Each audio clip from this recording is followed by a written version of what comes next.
Today, the second Unite the Right rally happened in D.C. Unite the Right 2.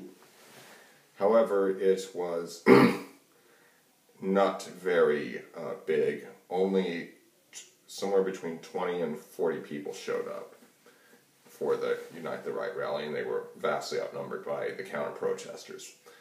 In any case, there was a downpour of rain, and everybody was pretty much going home after that.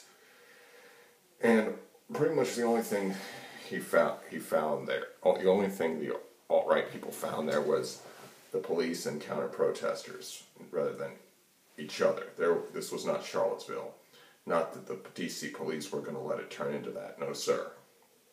And that just wasn't going to happen. As I said in my last video, the D.C. police, they don't mess around with this shit. What happened in Charlottesville was not going to happen there, regardless of how many people showed up. And in any case, the Antifa were, interestingly, pretty upset at the low turnout because they wanted another Charlottesville, just like a lot of the alt-right people did. See, a lot of these people, they don't really believe in anything. They're just there for the violence. And that's not counting the people that come there for the cause and are still even though they're looking for violence, they still believe in the cause, but they want to fight people on the opposite side as well. Some people just want to fight. A lot of people at these rallies simply just want to fight. Nothing more. They don't care about anything, be it the right wing or the left wing, regardless of what side they find themselves on. And anyway, the Antifa, they threw a bit of a hissy fit. They went home in the rain, and they were throwing eggs at government buildings and yelling at cops to get out of their cars and face them and all that crap. But in any case, since Charlottesville, there have been several cancellations of events by the alt-right, as well as several doozies. Just, rallies that didn't amount to much, like the second alt-right Unite the Right rally.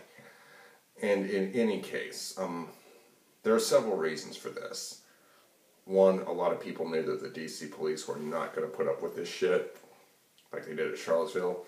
And two, the alt-right has been hit hard online via, server cancellations and forums getting shut down, online message boards getting shut down and things like that.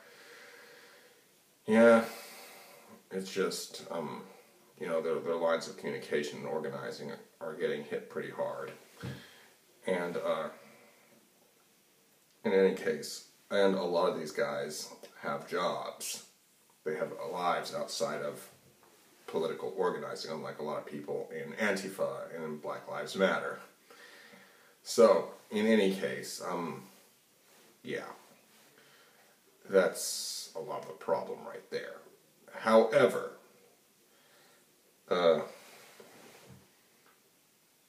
as Trump said last year, I totally agree with this. There was so much what happened in Charlottesville was insane.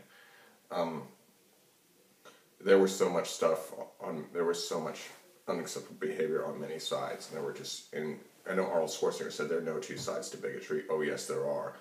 More people have died under communism than have died under fascism. And that's just a fact. Look it up. And it's like, but then again, it's like most people go like, oh, they don't know how people who wear Che Guevara shirts or who fly Nazi flags and all that stuff. It's like some people say, oh, they don't know how horrible their heroes are. It's like, okay, you might say if your hero's Che Guevara, people will complain. If you say your hero's Adolf Hitler, they're going to scream to high heaven. But the reality is that if you say your hero was Abraham Lincoln, nobody's going to care. People are going to say, yeah, that's a good-ass hero. When in reality, he killed more Native Americans than Andrew Jackson, destroyed the South, and wanted to have an ethnic cleansing to send all the black people back to Africa. And if you say Alexander the Great, you'd like, or Julius Caesar, yeah, it's good. That's a good hero. Despite the fact that both of these men wiped out entire cities and slaughtered and enslaved people. So, when you say, you better be careful who you pick for a hero, or you don't know who you're idolizing, you might want to look at who you're idolizing. And, so, if you, do that kind of shit, you might want, before you shoot your mouth off, make sure you have your brains loaded, like somebody's grandmother would say or something. But in any case, a lot of these people, like in Charlottesville, both sides, there were a lot of people there who were disenfranchised. Pretty much all of them were disenfranchised.